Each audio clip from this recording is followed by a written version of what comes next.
नाव गणाच गोंदायचं आणि सुखानं नांदायचं। गाव देवाच्या हुकमानं नात नव्यानं सांधायचं। भेट दिली ही गाव देवानं, भेट दिली ही गाव देवानं, तुला पौत बांधायचं।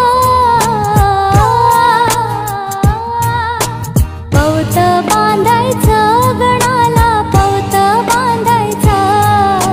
सुखानं नांदायचं गणाला, पौत बांधायचं। अशी रीत कोकणात एक बांधून येवलं सूत, काळजात अंतर